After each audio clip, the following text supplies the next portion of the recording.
बलमूर्ति सद्गुरु मिलवै सर्वाधार।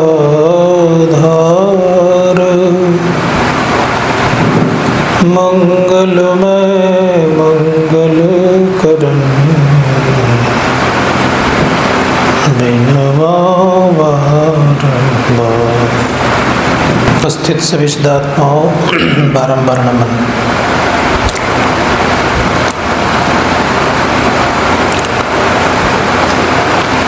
भक्ति को लोग समझते हैं बड़ा आसान है।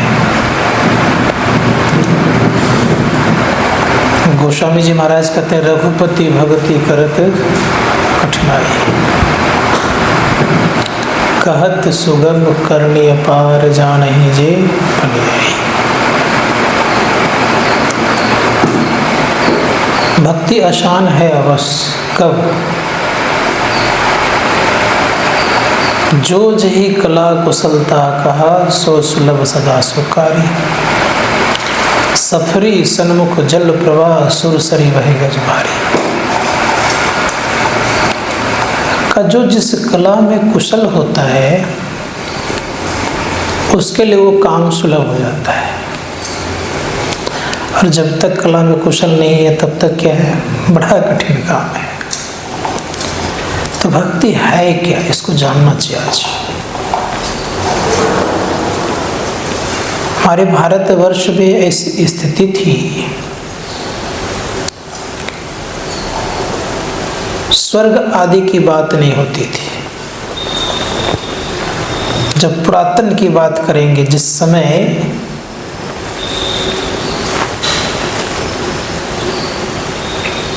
भगवान ऋषभ के पिता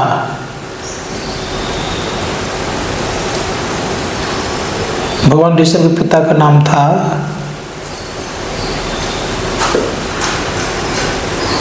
राजा नाभि। उस समय और उसके पहले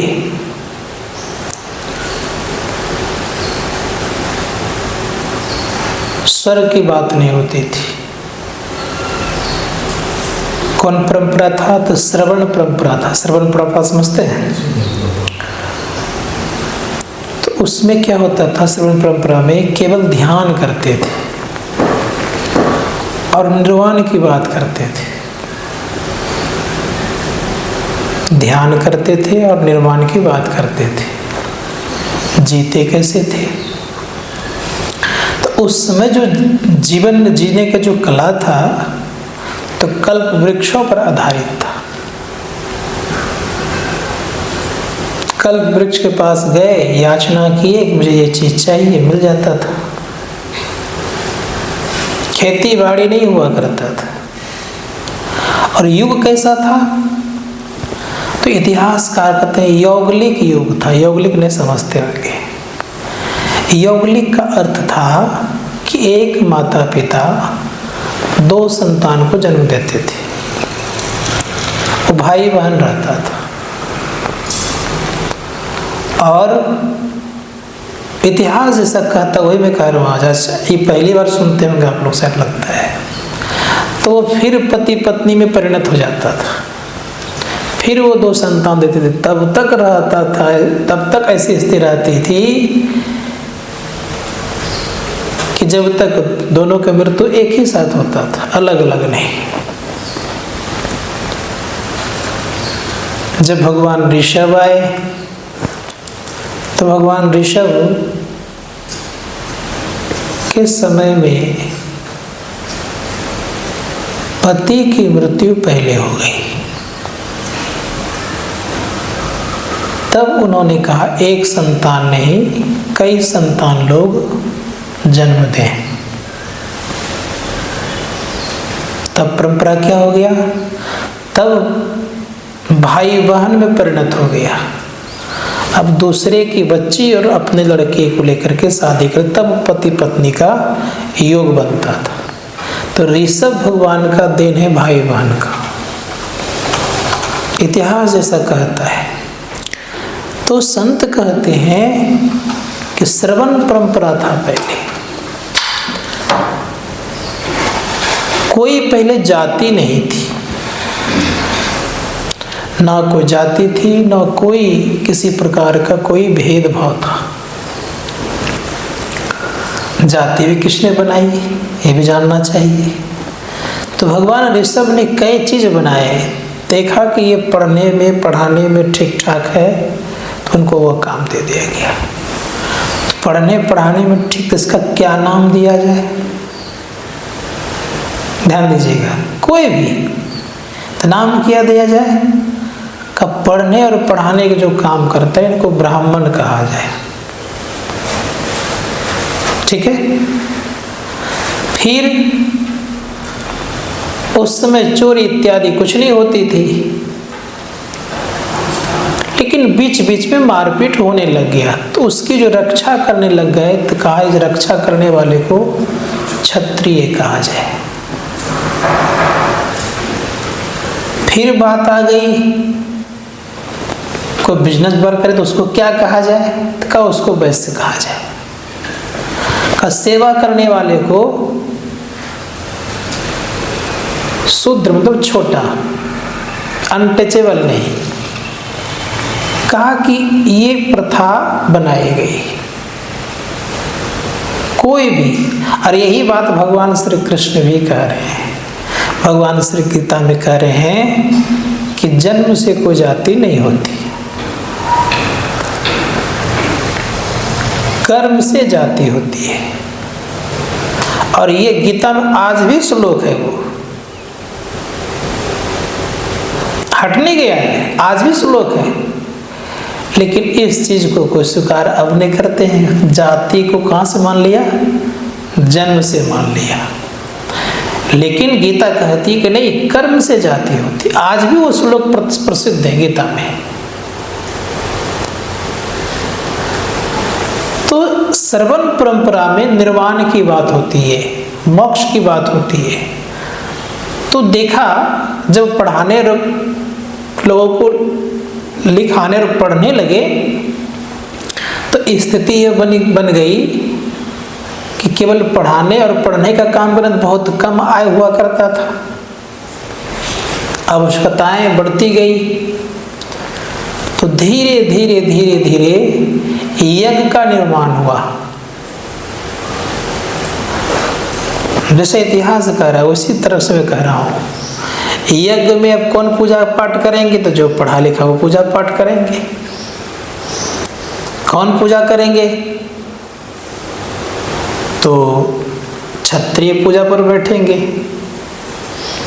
वैश्य सामान सब ला देंगे, और जो छोटे हैं वो सेवा करेंगे। इतनी व्यवस्था। उस समय 14 गंधर थे। 14 गंधर ही राजा में परिणत हो गए।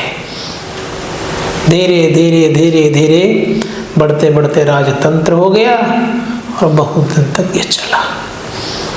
तो संत महात्मा गणों का विचार है कि श्रवण परंपरा को आगे बढ़ाया भगवान महावीर ने, भगवान बुद्ध ने। था तो कम मात्रा में, लेकिन आगे जब बढ़ा तो खूब ज्यादा बढ़ गया, तो अधिकांशतः भिक्षु बनने लग गए। लेकिन उसी में कुछ फूट होने लग गया। क्या फूट होने लग गया, जैसे देखते हो कभी कभी बात नहीं बनी तो अलग बना लिया, वो अलग बना लिया, ऐसी स्थिति हो गई। तो उस समय 363 पंथ हो गया था भगवान महावीर के समय में। अब 363 पंथ हो जाए तो क्या हालत होगा, हालत बहुत खराब हो गया। लेकिन भगवान बुद्ध और भगवान महावीर तटस्थ रहे, हटे नहीं। भगवान बुद्ध के जो चचेरे भाई थे उन्होंने खुद ही एक पंथ बना लिया अलग।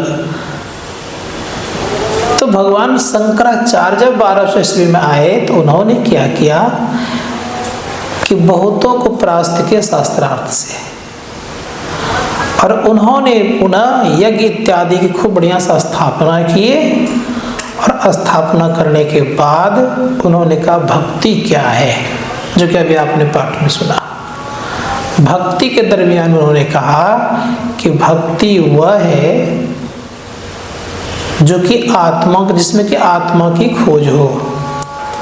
भक्ति शब्द का प्रयोग किया, आत्मानुसंधानम भक्तिरी धीयते, आत्मा की खोज को भक्ति कहा। आज इस बात को हम लोग मानिए, कितने लोग खोजते हैं आत्मा को?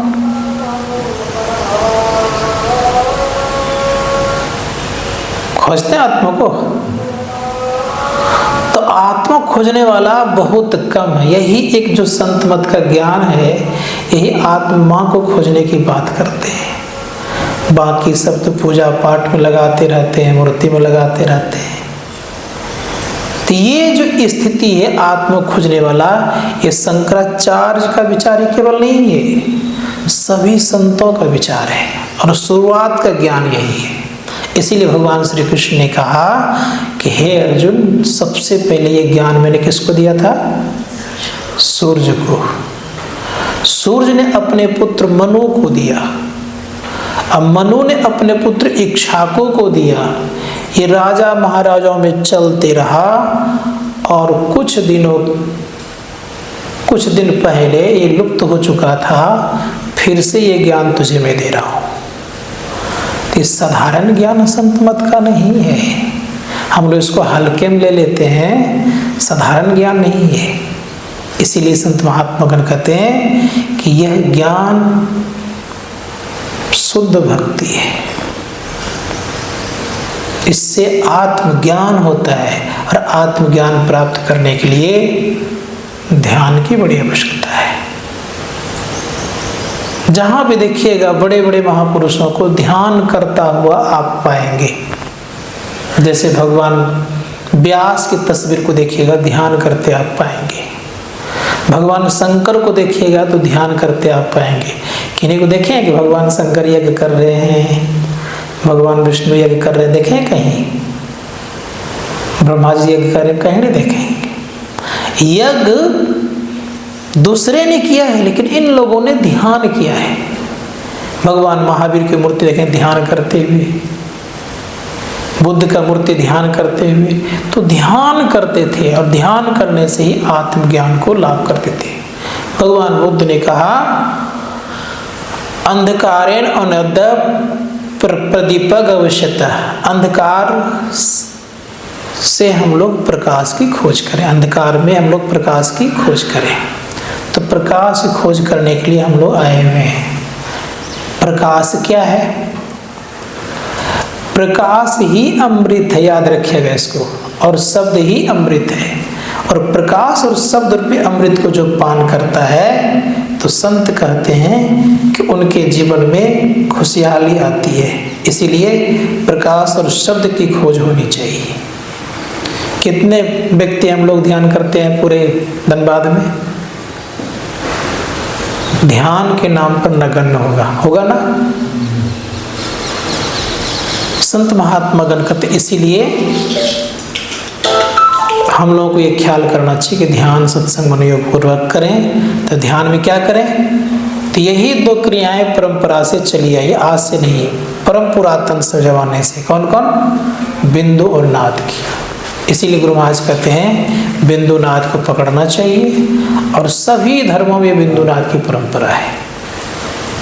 तो इस तरह का यह ज्ञान संतों का है, इसलिए हम लोगों को जीवन उजागर करने का प्रयास और प्रयत्न करना चाहिए। बोलिए प्रेम से श्री सद्गुरु महाराज।